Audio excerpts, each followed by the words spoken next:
सज्जनों, एक बहुत ही सुंदर प्रश्न एक श्रद्धालु के द्वारा पूछा गया है कि कुछ लोगों को पूर्व जन्म का ज्ञान होता है, कुछ योगियों को कई जन्मों का ज्ञान होता है, लेकिन बाकी संसार को तो नहीं होता, ऐसा कैसे? तो भगवान ने श्रीमद् भागवत गीता के 4 अध्याय के 5 श्लोक में इसका जवाब दिया है।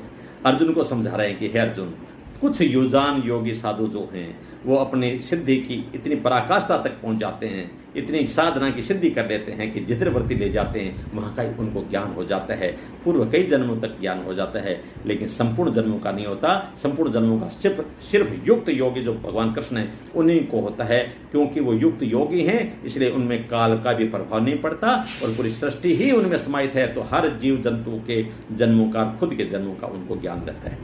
अच्छा, दूसरी बात क्या कही जो आपने कहा कि दूसरे लोगों को पूर्व जन्म का ज्ञान क्यों नहीं होता, इसके लिए भगवान ने उत्तर दिया है कि पूर्व जन्म के जन्मों का ज्ञान नहीं होने के पीछे जो मुख्य हेतु है, मुख्य कारण है, वो है संसार की नासमान वस्तुओं की तरफ अंतःकरण का, यानी मन बुद्धि चित्त अहंकार का अत्यधिक आकर्षण होना और अत्यधिक महत्व देना। क्यों देता है? कामना की पूर्ति के लिए सुख ढूंढता है, सुख के लिए कामना के लिए दौड़ लगाना, और दौड़ किस में? संसार के पदार्थों में। और संसार क्या है?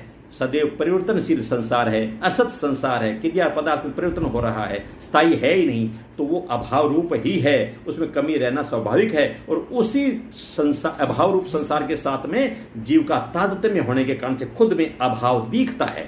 उस कमी को जो दिख रही है उसकी पूर्ति करने के लिए दिन रात दौड़ लगाता है, और लगाते पूरे जीवन भर दौड़ता है, लेकिन कामना की पूर्ति कभी संभव हो ही नहीं सकती। इसलिए क्या वो बेहोश सा हो जाता है। ऐसी स्थिति में खुद का विवेक ही नहीं रहता कि क्या करूं और क्या नहीं करूं, तो इसलिए ज्ञान का विकास न होने के कारण से पूर्व जन्मों का ज्ञान नहीं होता और परिग्रह में ही नष्ट हो जाता है। परिग्रह का मतलब खुद के सुख सुविधा के लिए संसार की वस्तुओं को इकट्ठा करता है, संग्रह करता है। धन आदि वस्तुओं को संग्रह करने का नाम है परिग्रह है, और परिग्रह का पूर्णतः त्याग करना ही अपरिग्रह है। और यानी खुद के लिए सुख सुविधा के लिए किसी प्रकार का संसारिक वस्तुओं का, धन दौलत का किसी प्रकार को कोई संग्रह न करे, न तन से करे, न मन में भाव रखे। यह है अपरिग्रह की सिद्धि। और अपरिग्रह की पूर्णतः सिद्धि प्राप्त करने पर उसको पूर्व जन्म का ज्ञान हो जाता है। ऐसा योग शास्त्र के 2 अध्याय का 49वां श्लोक कहता है कि अपरिग्रहस्त्रय जन्म कथनता संबोध है।